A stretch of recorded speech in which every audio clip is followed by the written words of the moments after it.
ครับขอช่วยกดก็อดกิจให้ด้วยนะครับขอเชิญท่านแรกนะครับฟิวเจอร์สตาร์รหัสล่าสุดนะครับพี่ทอนนะครับพี่จันทรจากบ่อแก้วครับผมสวัสดีครับพี่จันทรพี่ทอนกดแตะเปิดไมค์นะครับเซฮัลโหลหน่อยครับผมเจ้าสบายดีบอสสสบายดีวัสดีทุกท่านครับพี่ทอนอยากให้พี่ทอนแชร์หน่อยนะครับคือหลายคนเนี่ยน่าจะรู้อยู่แล้วว่าพี่จันทรเองเนี่ยเป็นผู้นำเครือข่ายอยู่แล้วมีประสบการณ์เครือข่ายเป็นอย่างดีทำไมตัดสินใจเลือกที่ไพครับ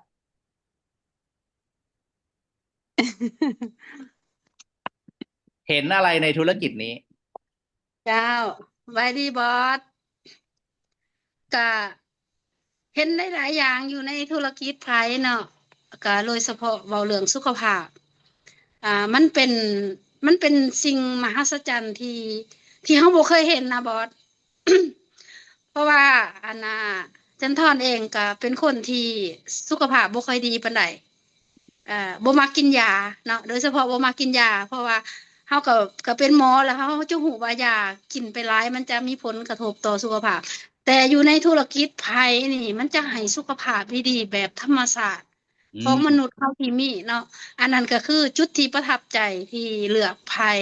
ในการทำธุรกิจเนาะอ่านอกจากหันก็ใส่ดีกับตัวเองแล้วก็ยังคิดฮอดคนที่อยู่ใกล้เคียงก็ได้มาเปิดบริการเป็น ค่ะศูนย์มินิวิลเลจเนาะเป็นอืมสถานที่น้อยๆสำหรับอันนะห้องรับอ่าผู้ที่เขาจะต้องการสุขภาพแบบบ่เพิงผ้าอันนะยานะเนาะตัดสินใจตัวนี้ก็ถูกไหมอืมที่เปิดมินิเวลเนส ตัดสินใจถูกแล้วตัดสินใจถูกแล้วอย่างหน่อยก็ได้ดูแลตนเองแล้วก็ครอบครัวพอเปิดมินิเวลเนสแล้วเรามีลูกค้าเข้ามาใช้บริการยังไงบ้างครับเล่าให้เพื่อนๆฟังหน่อยก็เปิดวินิเวเนตนี่ส่วนใหญ่ก็จะได้อ่าเปิดเวลาหนองมุกการเนาะเพราะว่าตัวเองก็ทำงานอยู่แล้วเนาะมีงานประจำอยู่แล้วอืมแต่ก็ใส่เวลาวางนอกมุกการก็รับคนเจ็บประมาณมือหนึงรับได้เพียงตั้งแต่3 หา 4 คนเนาะก็รู้สึกว่าประทับใจคนที่ได้มาใส่เครื่องน้ำเฮาเขาจะบอกว่ารู้สึกดีขึ้นหลายอันเนาะอ่ารู้สึกดีขึ้น แล้วก็อีกประทับใจอีกอันหนึงมันก็สร้างรายได้ให้เฮาเนาะนอกจากเงินเดือนเงินประจำเฮาแล้วเฮาก็ยังมีรายได้เพิ่มจากอันนะการเปิดบริการมินิเวลเนสอ่าพี่ทอนคิดค่าบริการเท่าไหร่ครับก็โดยรวมแล้วชั่วโมง 1ก็ประมาณ300 350 500 400เนาะอ่าคือเราก็ทำงานประจำอยู่แต่เราก็ยังแบ่งเวลาหลังเลิกงานมาเปิดเป็นมินิเวลเนสรับเป่าแม่นคนวันละ3 คน4 คนถูกไหมแม่นแหละเป่าไปประมาณกี่คนแล้วครับตอนนี้อ๋อก็ก็เกือบร้อยกว่าคนนะก็ โอ้บ่ได้นับบ่ได้บันทึกเนาะบางคนก็ได้บันทึกบางคนก็บ่ได้บันทึกกระเป๋าไปหลายอยู่แต่ส่วนใหญ่ทุกคนใช้ก็พึงพอใจกันดีเนาะแม่นจ้ะมีก็การขายเครื่องได้ด้วยไหมก็ได้ขายเพราะว่าบางคนเขาเจ้าก็บ่สะดวกมาประจำเนาะเขาเจ้าก็เห็นผลประโยชน์อันน่ะของเครื่องนี่มันสามารถใส่ได้ทั้งครอบครัวเนาะทั้งเด็กน้อยทั้งผู้ใหญ่แล้วเขาเจ้าก็ตัดสินใจซื้อไปใส่โดยเฉพาะเครื่องเป่าก็ได้ขายเครื่องเหยียบก็ได้ขายอยู่จ้ะตัวสปาเท้าก็ได้ขายขายไปรวมๆกี่เครื่องแล้วครับเนี่ยอ่า ก็ประมาณเบิ่งเด้อเบิ่งเด้อจะว่าอ่ะตัวสปาเท้านี่ก็ประมาณ2 4 6ประมาณ4 เครื่อง 5 เครื่องนี่แหละเอามาใส่อ่าเองเด้เนาะแล้วก็ตัวอันไอเทียละแค่น้องม่วงหันก็ได้ขายอัน65 6 เครื่องนี่แหละจ้ะโอ้เยี่ยมเลยนะครับสุดยอดเลยครับนะแล้วก็ชนะทริปท่องเที่ยวด้วยถูกไหมได้ไปปีนังด้วยอ๋อแม่แม่นปีหน้าชนะแต่ว่าอันกวางโจวเซินเจิ้นบ่ผ่าน อ๋อ ยันิดเดียวงอีกสองนิดเดียว เครื่องพรุ่งนี้จะได้หมดก่อน อยากฝากอะไรถึงเพื่อนๆที่เขาอยากจะเป็นฟิวเจอร์สตาร์แต่เขาไม่ขึ้นสักทีหนึ่งอยากจะให้กำลังใจเขายังไงครับ ก็อยากอันน่ะฝากถึงเพื่อนๆเนาะที่ตัดสินใจทำพายนี่ก็ให้เข้าเอิ้นว่าให้บริการกับผู้ที่เขาเจ้ากำลังต้องการเรื่องสุขภาพเนาะการเจ็บปวดที่เขากำลังประเสริญอยู่พยายามให้ด้วยใจให้ไปสุดท้ายก็ได้มาคืนเจ้าอืมสุดยอดเลยครับขอบคุณพี่ทอนสำหรับการแบ่งครัปันมากบครับผขอบใจมขอบใจเจ้า เดี๋ยวไว้เจอกันที่บ่อแก้วนะ ขอบคุณค่ะบอสขอบคุณทุกคนนะคะสุดยอดมากๆครับเอาช่วยกันพิมพ์ว่าสุดยอดให้กับพี่ทอนหน่อยนะครับสำหรับท่านถัดไปนะครับเป็นตำแหน่งที่สูงขึ้นไปอีกนะครับนั่นก็คือตำแหน่ง1 สตาร์ เมเนเจอร์นะครับพี่พรทิพย์นะครับบุตรสวงศ์ของเราครับผมหรือว่าพี่หมอทิพย์นั่นเองนะครับสวัสดีครับพี่ทิพย์อยู่กับเราไหมครับสวัสดีครับพี่ทิพย์อยู่ไหมสงสัยไม่ได้เข้ามาแน่เลยอยู่ไหเจ้ามสบายดีสบายดีบอสวัสสดีครับพี่ทิพย์ ซึ่งกำลังเข้าเจ้าขอสัมภาษณ์หน่อยครับพี่ทิพย์นะเจ้ามาเจอไพร์ได้ยังไงครับเจ้าสำหรับอันพิธีเนาะมาเจอไพ่ได้จังใดอ่าเพราะว่าเจอได้ที่จากทางออนไลน์เนาะที่ทางเฟซบุ๊กที่ที่ได้เห็นอ่าที่ว่าน้องเมกกี้เนาะที่ได้เอาลงเฟซบุ๊กแล้วก็ติดตามมาโดนเติบแล้วแหละแล้วก็สนใจว่ามันเป็นเครื่องอย่างก็เลยว่า ติดตามมาแล้วก็ติดต่อไปหาทางน้องเมกกี้ก็เลยฮู้จากทางเฟซบุ๊ก ครับผมก็คือรู้จักทาง Facebook นะอยู่คนละแขวงกันเลยแล้วพอรู้จักปุ๊บแล้วทำไมถึงตัดสินใจซื้อเครื่องก็พอดีว่าน้องเมกกี้แนะนำว่ามันสวยแบบนี้แบบนี้เนาะพอดีโตพี่เป็นคนที่ว่าบ่ค่อยสบายแต่ไปเนาะมักเจ็บเส้นเจ็บกระดูกกระเดี่ยวอย่างนี้นะอ่าเจ็บเส้นเพราะว่านั่งทำงานโดนๆอยู่กับคอมพิวเตอร์โดนๆสินะแล้วก็มักเจ็บกินยาก็กินอ่าเคยไปปักเข็มกับไปเคยไปนวดไปอย่างกันหลายครั้งแล้วแหละแต่ครับว่าคือกับพี่ทอนมาแล้วเขาบ่อยากกินยาหลายเนาะเขาก็รู้ว่าการกินยามีผลอ่าดีแล้วก็มีผลลบแนวใดหั้นนะเนาะอืมก็เลยว่าตัดสินใจตัดสินใจซื้อเลยเอามาใช้กับตัวเองจ้ะแล้วพอเอามาก็ใช้แล้วปุ๊บทำไมถึงตัดสินใจจะทำธุรกิจด้วยครับพอมาใช้กับตัวเองแล้วรู้สึกว่ามันดีขึ้นเนาะดีขึ้นดีขึ้นแล้วก็เลยว่าอ่าก็น่าจะทำธุรกิจกับอ่าตัวนี้ได้หั้นนะเพราะว่าเฮาใช้แล้วรู้สึกว่ามันดีหั้นนะแล้วก็เลยไปบอกต่อส่งอืมต่อให้อ่าคนที่เฮาฮักแล้วก็พี่น้องครับๆแล้วหมู่คู่ที่รู้จักหันจะเลยอย่างพี่ทอนนี่ตัดสินใจมาเขาก็เป็นหมู่กับพี่ทิพย์ถูกไหมแมนเขา ชวนพี่ทอนนี่ชวนยังไงเขาเป็นเจ้าแม่เครือข่ายอยู่แล้วนะทำไมถึงกล้าทีแรกสวนพี่ทอนก็สวนหลายรอบแล้วนะแต่พี่ทอนก็บ่ยอมตัดสินใจแต่เหรอพอดีชวนครั้งแรกมาเลยไหมครั้งแรกก็บ่ตัดสินใจจะทำเนาะทีอ่แรกเนาะาอ่าก็ลองเอาเครื่องให้พี่ทอนใช้แหละพี่ทอนก็ใช้อยู่แต่ว่าบ่ตัดสินใจเถอะเนาะแล้วอ่าพอดีว่า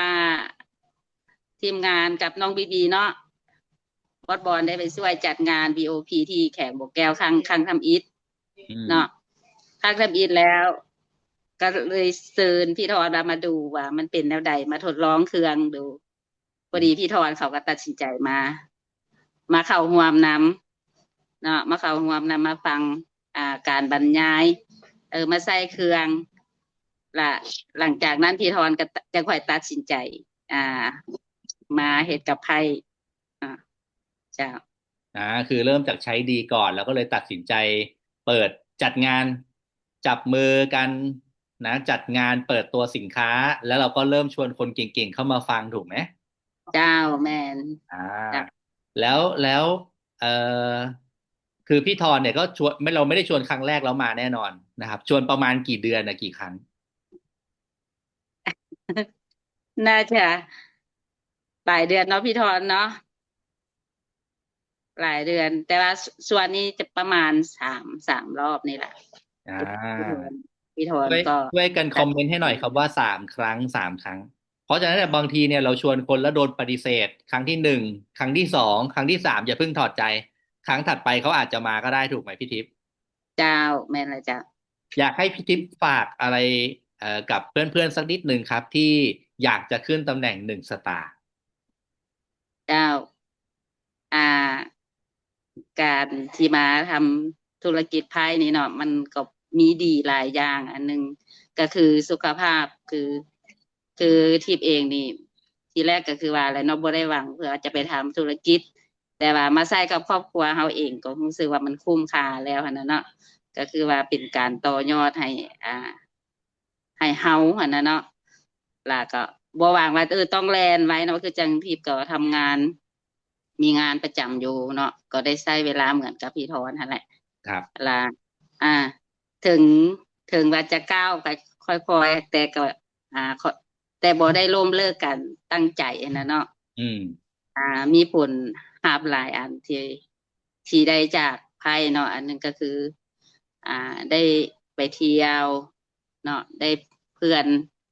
ที่ว่าบ่เคยรู้จักกันเนาะอ่าก็มารู้จักกันแล้วก็ช่วยเหลือ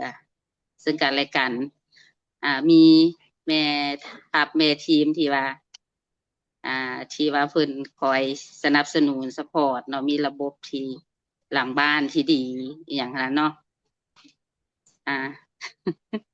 ก็มีหลายอันเนาะได้แต่ว่าทุกอย่างนะได้ทั้งเพื่อนได้พลังได้สตังค์ด้วยถูกไหมแม่นได้การเรียนรู้สิ่งใหม่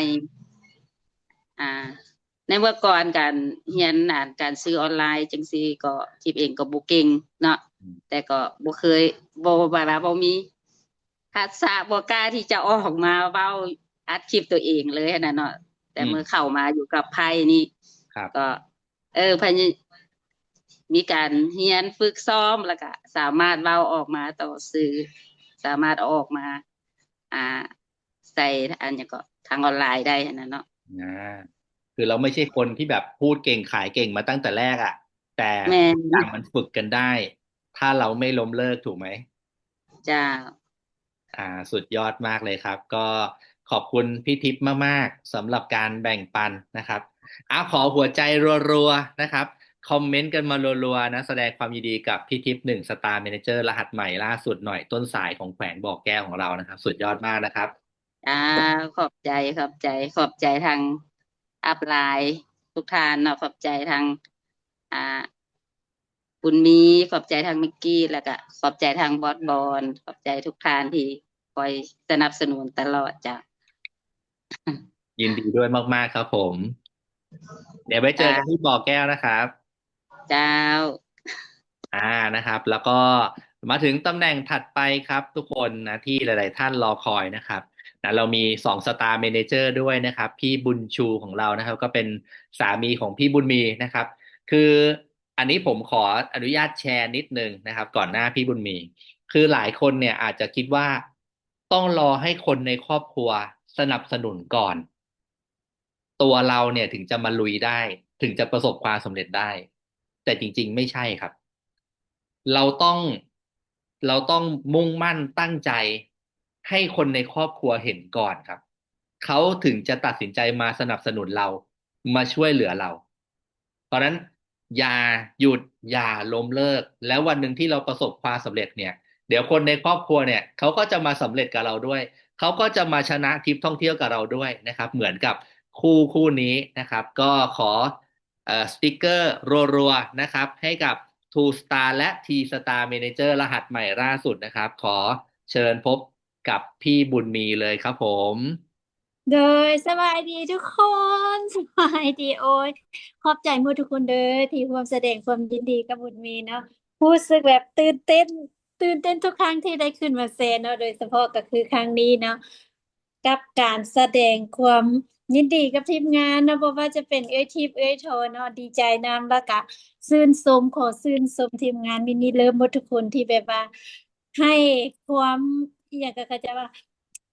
ให้กำลังใจกันเนาะแล้วก็จับมือแล้วก็บ่ปล่อยมือกันมีหยังก็ปรึกษาหารือแล้วก็เดินก้าวไปนำกันเนาะก็ขอบใจแล้วก็แสดงความยินดีนำทั้งสองทานหลายๆเด้อแล้วก็ขอบใจทุกคนที่ให้กำลังใจแล้วก็ชื่นชมยินดีนำกับตำแหน่งทุกๆตำแหน่งที่ได้รับในครั้งนี้เนาะขอบใจหลายๆเด้อขอบใจจากใจโดยเฉพาะก็ขอบใจบอสบอลแล้วก็ขอบใจน้องแม็กกี้เนาะที่ว่าเป็นทุกอย่างให้นะเพราะว่าการลงระบบอีหยังเพราะว่ามื้อที่ลงระบบหันได้แม่นตัวเองไปวังเวียงเนาะไปเล่นอยู่ไปเล่นเที่ยวไป แล้วก็เลยว่ามอบให้น้องไมกี้เป็นคนจัดการให้หมดทุกอย่างเลยเนาะต้องขอบใจน้องไมกี้แล้วก็บอสบอลหลายๆเนาะที่แบบว่าช่วยกันแบบประสานเขียนผังออกมา สัญญาเหยียดเลยว่าจะลงยังไงเอาแบบใดเพื่อว่าให้ทีมงานได้ขึ้นตำแหน่งแบบเป็นเครือกันขึ้นนะก็ต้องขอบใจทุกคนเนาะที่ว่าช่วยซัพพอร์ตบุญนี้จนมาฮอดมื้อนี้เนาะเป็นตำแหน่งที่รอคอยเนาะมานานแสนนานทุกคนว่านานบ่ เพราะว่าใช้เวลาเกือบจะ4 ปีเนาะ4 ปีนั่นแหละที่ว่าก่อนสิได้ตำแหน่งทีสตาร์มานี่ก็มีทั้งแบบว่าท้อมีทั้งแบบเมื่อย มีทั้งคิดน้อยใจบางเรื่องราวทุกอย่างคือทุกๆคนเห็นที่บุญมีโพสต์ไปนะว่า ทุกอย่างที่เราได้มามันบ่ได้แม่นง่ายบ่ได้ง่ายเลยนะบ่ได้ง่ายแต่ว่ามันก็บ่มีหยังยากที่ว่าจะก้าวข้ามผ่านจุดนี้มาได้เนาะก็อยากให้กำลังใจทุกคนเนาะบ่ฟ้าวท้อบ่ฟ้าวถอยเนาะถึงจะท้อได้แต่ก็ห้ามถอยอย่างเด็ดขาดเนาะเพราะว่าจุดมุ่งหมายถ้าเราได้ปักหมุดอยู่จุดใดแล้วเราต้องไปให้ฮอดจุดนั้นเนาะคือบุญมีนี่ก็คือทุกคนเห็น เนาะคนอื่นมาตามหลังก็จะแซงแต่เขาก็บ่เป็นหยังเนาะเขาก็มีมีเป้าหมายของเขาอยู่อย่างชัดเจนแล้วถึงจะไปช้าแต่เขาต้องไปถึงให้ได้ในสักวันหนึ่งเนาะอันนี้คือจุดมุ่งหมายแล้วก็ความมุ่งมั่นตั้งใจของบุญมีเนาะก็เลยว่าจังใดก็อย่าต้องต้องบ่บ่หยุดที่จะก้าวเดินไปให้มันถึงฝันให้มันถึงจุดมุ่งหมายของเราเนาะเพราะฉะนั้นมื้อนี้ก็ถึงแล้วเนาะในระดับหนึ่ง แล้วก็จะบ่หยุดเพียงเท่านี้เนาะจะต้องไปถึงตำแหน่งที่ในใจปักหมุดไว้ อย่างแน่นอนเนาะก็คือการที่ว่าเราเว้าอีหยังออกไปแล้วก็ตั้งใจเฮ็ดอีหยังจักอย่างเขาจะต้องได้ในสิ่งที่เขาตั้งใจอย่างแน่นอน ทุกคนเชื่อบ่งานที่เปิดโตวางหนึ่งนี่นะเปิดโตเครื่องแมกนูซิกกับโปรพัดเนาะที่บอสบอลมากับคุณกิ้งมาบอสบอลมาจับมือบุญมีแล้วก็บอกว่าให้ได้ขึ้น3 สตาร์เด้อบุญมีเว้าหยังกับบอสจื้อบ่จะข้ามไปเลย จะข้ามไปทั้งที่ตัวเองอะนะบ่ได้เว้าแบบว่าบ่ได้ฮู้ส่ำใดว่าอันคะแนนตัวเองสิพอที่ว่าจะได้ขึ้นตำแหน่งที่สตาร์แต่ก็เว้าแบบเว้าออกไปก่อนเนาะเว้าไปก่อนเลยว่าข้อยสิเอาตำแหน่ง Sapphire เลยเว้ากับบอสเนาะแต่ถ้าหากว่าเราตั้งเป้าหมายแบบสูงๆไว้อะนะเขาก็จะก้าวไปถึงขั้นนั้น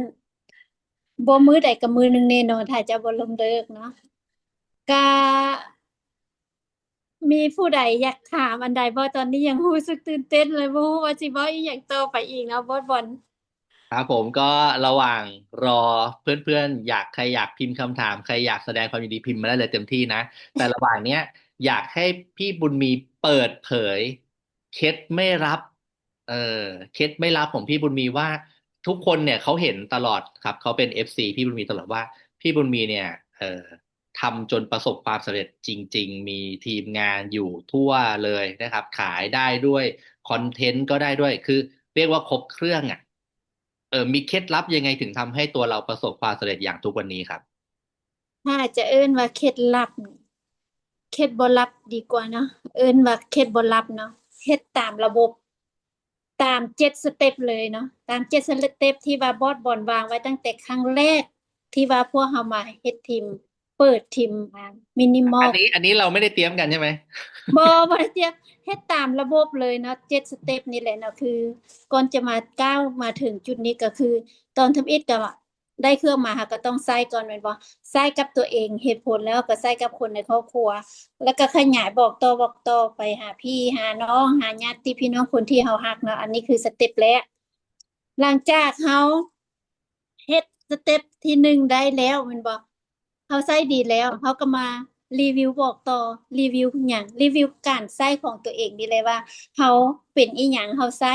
และเห็นผลแบบใดเขาก็แค่มาอัดคลิปแล้วก็มาโพสต์คนที่ว่าอัดคลิปตัดต่อบ่เป็นก็สามารถถ่ายรูปภาพแล้วก็โพสต์แล้วก็เขียนเป็นแคปชั่นบรรยายก็ได้นะอันนี้คือเคล็ดลับบ่ลับว่าเคล็ดบ่ลับดีกว่าเนาะและหลังจากเขาใช้ดีรีวิวบอกต่อแล้วเขาก็จะมีหยังตามมาทุกคน จะต้องมียอดขายยอดสั่งจองตามมาแม่นบ่อันนี้ก็คือเป็นเพียงส่วนหนึ่งเนาะหลังๆนี้เอง คือก่อนหน้านั้นนี่คือลบออกหมดแล้วเนาะแมมมันเต็ม ถ่ายไว้แล้วก็บางเทื่อก็เฮาก็ขายให้ผู้หลักผู้ใหญ่เพิ่นก็บ่สะดวกให้เฮาถ่ายรูปนำก็มีเนาะก็คือก่อนที่ว่าจะมาถึงจุดว่าทุกมื้อนี้ทุกคนต้องขายให้เป็นซะก่อนเนาะถ้าขายเป็นถ้ายอดขายเฮาหลาย ตำแหน่งเขาก็มาแน่นอนเนาะอันนี้คือ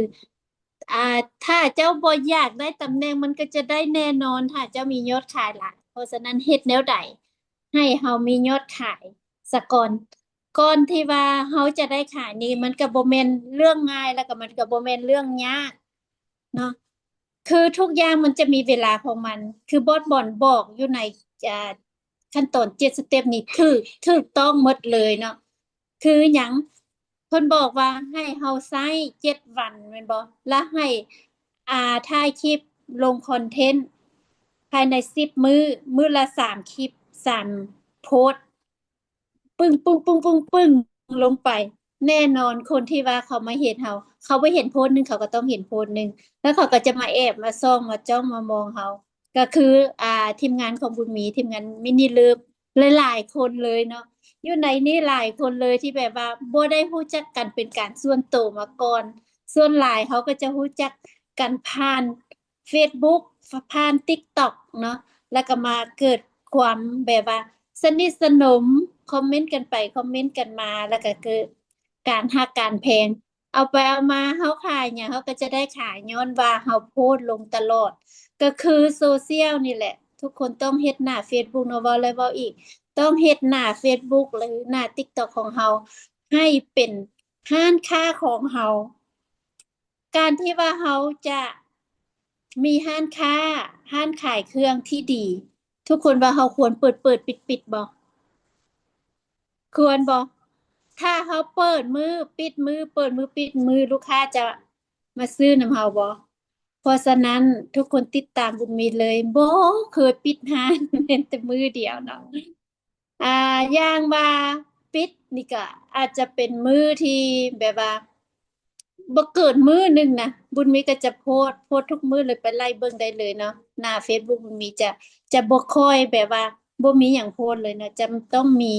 บ่มีอันใดก็มีอันหนึงคือการที่ว่าเฮาลงโซเชียลเฮาบ่จำเป็นจะต้องเว้าเรื่องการขายเสมอไปเฮา ที่จริงเบิ่งตัวอย่างตามหน้า Facebook บุญมีแล้วไปเฮ็ดตามได้เลยเนาะอันนี้คือเคล็ดบ่ลับที่บุญมียังแบ่งปันเฮาเฮ็ดคลิป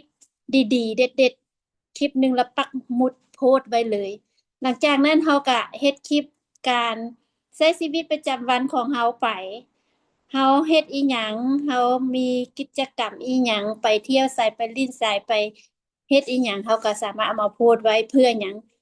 ถ้าว่าเฮาโพสต์แต่การขายหลายก็จะเฮ็ดให้ลูกค้าหรือว่าคนที่ว่าติดตามเฮาน่าเบื่อเพราะฉะนั้นเขาก็จะเอาสลับกันเนาะโพสต์การขายน้อยๆแต่ว่าเฮามีโพสต์ปักหมุดไว้แล้วเด้เนาะเพราะฉะนั้นหลายคนที่ว่ามาย้อนเบิ่งคลิปปักหมุดถ้าเขาจะเข้ามาเบิ่งเฮามาส่องเบิ่ง Facebook เฮาครั้งแรกหรือครั้งที่2ที่3น่ะเชื่อบ่ทุกคนสำหรับบุญมีนี่จะเป็นแบบนี้ หลังจากเฮารู้จักผู้ใดใหม่ๆเขาจะกดเข้าไปหน้าโปรไฟล์เขา แล้วไปเบิ่งก่อนว่าเขาเจ้าเฮ็ดหยังเฮ็ดอาชีพหยังทำมาค้าขายอิหยัง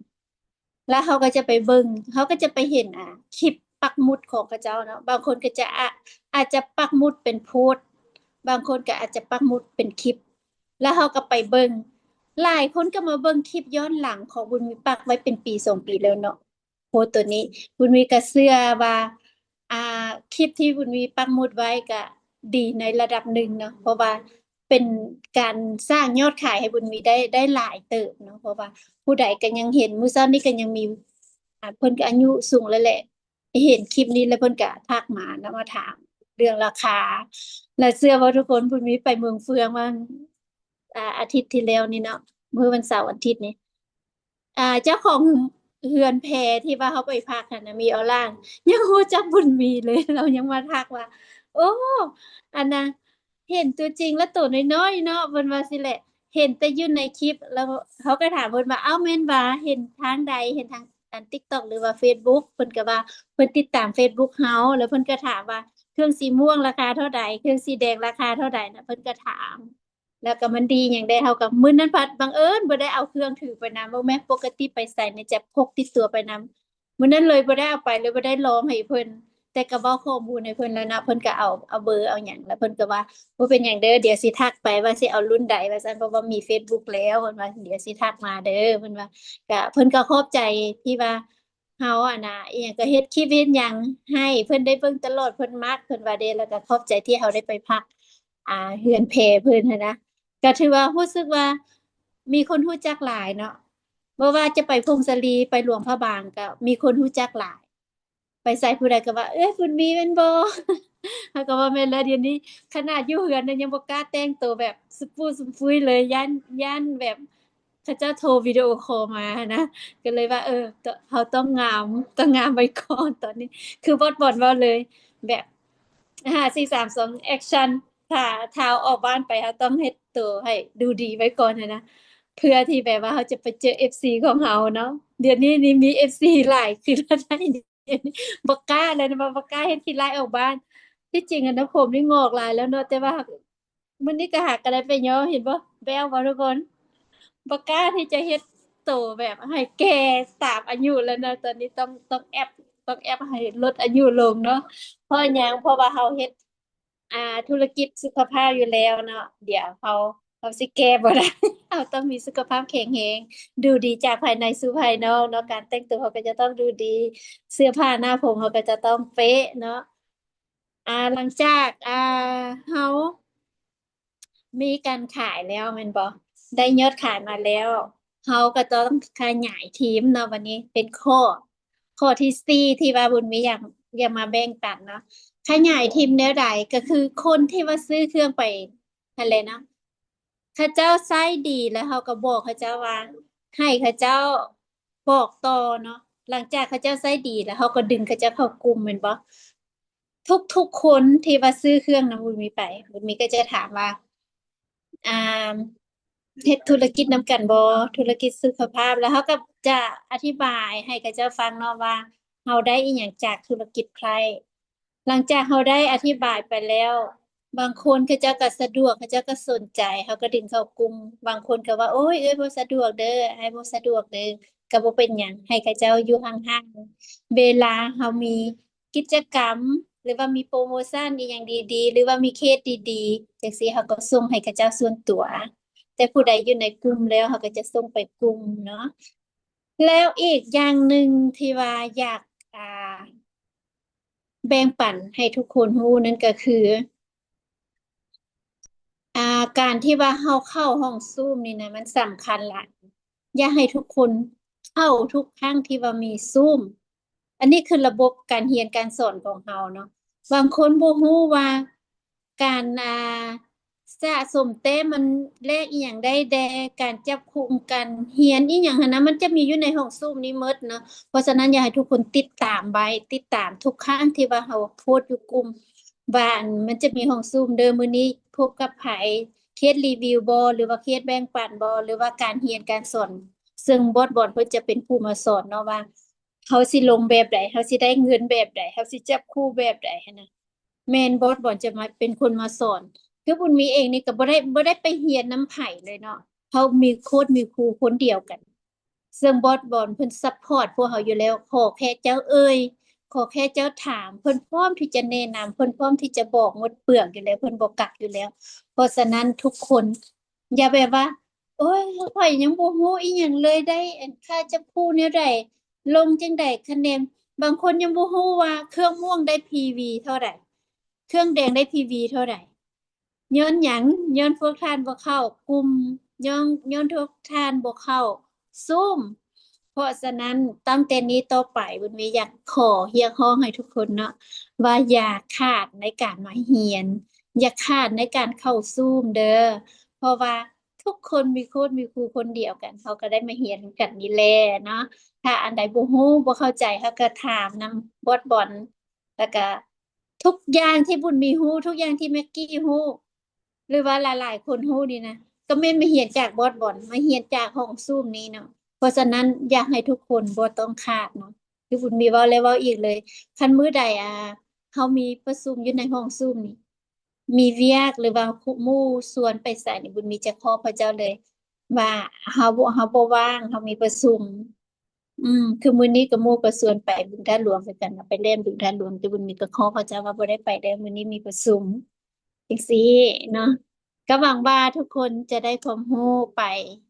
แค่บุญมีไปบ่หลายก็น้อยเนาะมีผู้ใดอยากถามอิหยังอีกบ่หมดเวลาแล้วติบอส สุดยอดครับสุดยอดครับมีแต่คำชื่นชมไม่มีคำถามเลย ขอบใจขอบใจทุกคนหลายๆเนาะแล้วก็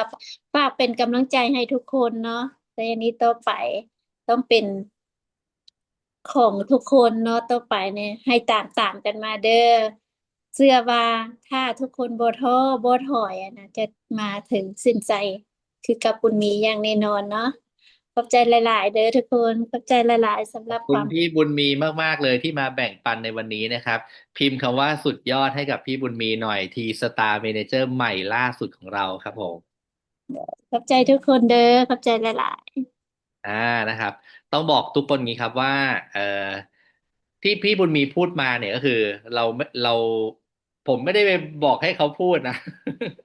ผมบอกพี่บุญมีว่าพี่บุญมีอยากพูดเลยพูดเลยขอแบบเป็นเคล็ดลับของพี่บุญมีเลยนะครับพี่บุญมีก็พูดมาเนี่ยจริงๆมันก็ไม่ได้เป็นเคล็ดลับหรอกมันก็คือเป็นสิ่งที่ทุกคนรู้กันดีอยู่แล้วนะครับก็คือทำตาม7 ขั้นตอนเนาะพี่บุญมี ๆแม่นแต่สิ่งหนึ่งที่ผมเห็นแล้วก็ชัดมากๆเนี่ยก็คือทำ7 ขั้นตอนเหมือนกันก็จริงนะแต่พี่บุญมีเขาใส่พลังเข้าไปใส่ความเชื่อใส่ความตื่นเต้นเข้าไปนะครับคือเราก็ชวนทีมเข้าซูมเหมือนกันนะแต่ทำไมทีมไม่เข้าแต่พี่บุญมีชวนทีมเข้าอะไรอย่างเงี้ยเราก็เออเราก็ทำคอนเทนต์เหมือนกันเราก็ทำโซเชียลเหมือนกันแต่ทำไมคนไม่ทักมาแต่พี่บุญมีทำคอนเทนต์ทำไมคนทักมา เพราะฉะนั้นเนี่ยทำ7 ขั้นตอนก็จริงแต่ว่าใส่พลังใส่ความเชื่อใส่ความตื่นเต้นเพิ่มเข้าไปนะครับแล้วก็ที่สำคัญนะครับท้อได้นะแต่ห้ามถอยเด็ดขาดนะครับวันหนึ่งทุกคนก็จะสามารถประสบความสำเร็จอย่างพี่บุญมีเช่นเดียวกันสุดท้ายครับก่อนจากกันไปในค่ำคืนนี้นะครับเราประชาสัมพันธ์อีเวนต์กันหน่อยครับวันเสาร์นี้นะครับเราจะมีงาน Pride Next Step นะครับ เราไปจัดที่ลาวมาแล้วคราวนี้เราจะไปจัดที่อีสานนะครับไพ่ Next Step นะครับที่จังหวัดอำนาจเจริญก้าวต่อไปก้าวไกลกว่าเดิมนะครับจะมีการอัปเดตเทรนด์สุขภาพใหม่นะครับมีการเปิดตัวสินค้าใหม่ Magnosic ProPlus แล้วก็ X10 ผลตอบแทนใหม่ล่าสุดนะครับ Smart Reorder โปรแกรมนะครับรวมไปถึงวิธีทำการตลาดนะจากบรรดาผู้นำตัวจริงเสียงจริงด้วยนะครับใครมีคนรู้จักอยู่อำนาจเจริญแนะนำนะจบซูมนี้โพสต์เฟซเลยตามหาคนอำนาจเจริญเออใครรู้จักคนรู้จักอยู่อำนาจเจริญนะครับนัดให้มาฟังได้เลยนะครับแล้วก็ในวันอาทิตย์นะครับเราก็จะมีงาน Magnoseek Workshop ที่อุบลราชธานีนะครับที่ศูนย์ PWG นะครับหรือเราจะเรียกว่าศูนย์ Telecare Wellness นะครับอุบลราชธานีก็ได้นะซึ่งเราจะจัดด้วยกันทั้งหมด3 รอบนะครับรอบละ2 ชั่วโมงแต่ละรอบเนี่ยนะครับก็จะมีนักเรียนนะครับ ผู้นำนั่นแหละที่เข้ามาเรียนรู้วิธีการใช้งานเครื่องด้วยนะครับรอบละ2 คน3 คนนะครับแล้วก็จะมีลูกค้ารอบละ4 คน5 คนประมาณนี้นะครับตอนนี้ก็ทยอยลงชื่อกันมาแล้วนะครับเดี๋ยวก็ใกล้จะเต็มแล้วนะครับแล้วก็ยังไม่พอครับ เราก็มีกิจกรรมดีๆนะครับเรามีทางผู้บริหารจากมาเลเซียนะครับมิสเตอร์แซกนะครับได้เดินทางมาที่ประเทศไทยด้วยนะครับในวันเสาร์ที่28ก็จะมีการจัดอบรมนะครับที่สำนักงานใหญ่เกี่ยวกับเรื่องการใช้งานเครื่อง Magnoseek นะครับ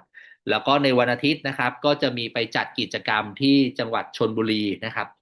วันจันทร์นะครับก็ที่ชลบุรีเหมือนกันนะครับ แล้วก็วันอังคารนะครับจะจัดที่กรุงเทพกีฬาเป็นศูนย์ PWG ของทางพี่ยศวรรณนะครับก็สามารถเข้าไปร่วมได้นะครับแล้วก็ยังมีกิจกรรมนะครับที่ต่างประเทศอีกนะครับอย่างที่ยุโรปนะครับเราก็จะมีงาน Impact ที่โปแลนด์นะวันเสาร์อาทิตย์นี้นะครับแล้วก็วันที่25นะครับมีจัดงานที่สโลวีเนียนะครับวันที่10-12เมษายนนะครับเราจัดงานที่เดนมาร์กวันที่นะครับแล้วก็จะมีจัดที่สเปนด้วยนะครับในเดือน4เนาะยังไม่ได้แจ้งวันนะครับแล้วก็จะมีจัดที่สวีเดนนะครับวันที่8วันที่10พฤษภาคมนะครับเห็นไหมเราเดินสายทั่วโลกเลยใครนะครับที่ยังรักในตัวสินค้านะครับยังมองเห็นโอกาสในธุรกิจมีความเชื่อกับธุรกิจอยากที่จะประสบความสำเร็จในธุรกิจนี้เหมือนกับพี่บุญมีเหมือนกับผู้นำหลายๆคนรวมถึงผมด้วยเนี่ยอย่าลืมครับรักษาสถานะของตัวเองรักษายอดของตัวเองคือการรักษาอนาคตย้ำสั้นๆนิดเดียวครับทุกคนนะการรักษายอดเนี่ยนะครับต้องบอกก่อนหน้านี้ที่ผ่านมาบริษัทเขามีกฎว่าถ้าคุณไม่รักษายอดติดต่อกันนาน6 เดือนคะแนนจะถูกตัดทิ้งหายไปรหัสจะโดนล็อกเขาพูดเรื่องนี้มา3 ปีกว่า4 ปีแล้วแต่บริษัทไม่เคยทำจริงเลยบริษัทไม่เคยตัดคะแนนเราบริษัทไม่เคยล็อกรหัสเราต่อให้ล็อกรหัสเราไปแจ้งปุ๊บก็ปลดล็อกให้เราได้แต่หลังจากนี้เขาทำจริงแล้วนะครับจบสิ้นเดือนนี้เริ่มเดือนหน้า1 เมษายนคือเขาตัดรหัสจริงๆละเขาล็อกรหัสจริงๆแล้วนะคือใครไม่แอคทีฟไม่รักษายอดเนี่ยก็คือเขาล็อกรหัสเลยคำถามก็คือเฮ้ยแล้วเราต้องรักษายอดทุกเดือนไหมไม่จะเป็นครับเรารักษายอดแค่เดือนนี้เพื่อเป็นการบอกบริษัทว่าฉันยังทำอยู่รหัสนี้ยังทำอยู่ยังเก็บคะแนนไว้อยู่เก็บคะแนนขาแข็งรอไว้อยู่เก็บแต้มแรกสินค้ารอไว้อยู่มีตัวตนอยู่จริงนะแล้วหลังจากนี้ไปนะครับเดือน4เดือน5เดือน6เดือน7ไปเนี่ย6 เดือนนะครับถึง6 เดือนปุ๊บเราค่อยรักษาแค่ครั้งเดียวเพื่อ qualify สถานะไว้ก็ได้ครับแต่ส่วนตัวผมเชื่อว่าถ้าเราทำจริงเนี่ยเราขายอาหารเสริมเดือนละกล่อง2 กล่องเดือนละกล่อง2 กล่องเนี่ยเราก็ qualify ทุกเดือนแล้วนะครับได้ส่วนลดด้วยได้ค่าคอมด้วยนะครับซึ่งตรงเนี้ยต่อไปจะเป็นรายได้ที่ passive income ให้กับเรานะครับใครยังไม่เข้าใจเรื่องแผนใหม่เดี๋ยวไว้รออดใจหน่อยเดี๋ยวจะทำคลิปนะครับเกี่ยวกับแผนการตลาดใหม่ทั้งหมดเลยของไพ่นะครับเจ๋งมากๆดีมากๆนะครับใครยังไม่ซื้อรักษายอดเดือนนี้ก็รีบเลยนะครับ X10 1 กล่องก็ได้หรือนัตโตพัท1 กระปุกหรือนูทิเบต1 กระปุกก็ได้นะครับแล้วก็ถ้าเกิดใครนะครับไม่สามารถเข้าไปสั่งซื้อเองได้ติดขัดตรงไหนเดือนนี้ผมช่วยให้1 เดือนคือโอนมาให้ผมก็ได้แจ้งยูสเนมผมก็ได้เดี๋ยวผมช่วยทำการรักษายอดให้โอเคไหมเฉพาะเดือนนี้เดือนเดียวเท่านั้นนะครับแล้วก็รหัสผมมันเป็นไดมอนด์ด้วยเพราะนั้นเนี่ยท่านฝากผมท่านก็จะได้ส่วนลดค่อนข้างเยอะนะครับก็คือ30%แต่สำหรับใครนะครับที่มีวันเขาดาวแบบเกินอยู่แล้วรักษายอดไปล่วงหน้าก่อนหน้านี้แล้วนะครับ2 เดือน3 เดือนบางคนรักษาเป็น100 วันเงี้ยอย่างพี่ขันทรรักษาเป็นปีอะอย่างเงี้ยถ้ารักษายอดมานานๆแล้วเนี่ยท่านก็ไม่จำเป็นที่จะต้องรักษายอดเดือนนี้ก็ได้ถ้าตัวเลขเขาดาวเนี่ยมัน30 วันขึ้นไปเนี่ยไม่ต้องรักษายอดก็ได้ท่านก็มีสิทธิ์รับผลตอบแทนใหม่ที่บริษัทเพิ่งเพิ่มให้อัดฉีดให้เหมือนกันอยู่ดีนะครับก็ถือว่าแฟร์มากๆนะครับก็ขอบคุณทุกคนมากนะครับวันนี้ที่มาร่วมรับชมข้อมูลด้วยกันนะครับมาร่วมสร้างแรงบันดาลใจดีๆด้วยกันนะครับหวังว่าครั้งต่อๆไปนะครับจะได้เห็นตำแหน่งใหม่ๆจากกลุ่มคนในห้องนี้นะครับสำหรับคืนนี้ก็นอนหลับฝันดีราตรีสวัสดิ์นะครับบ๊ายบายครับผม see you ครับ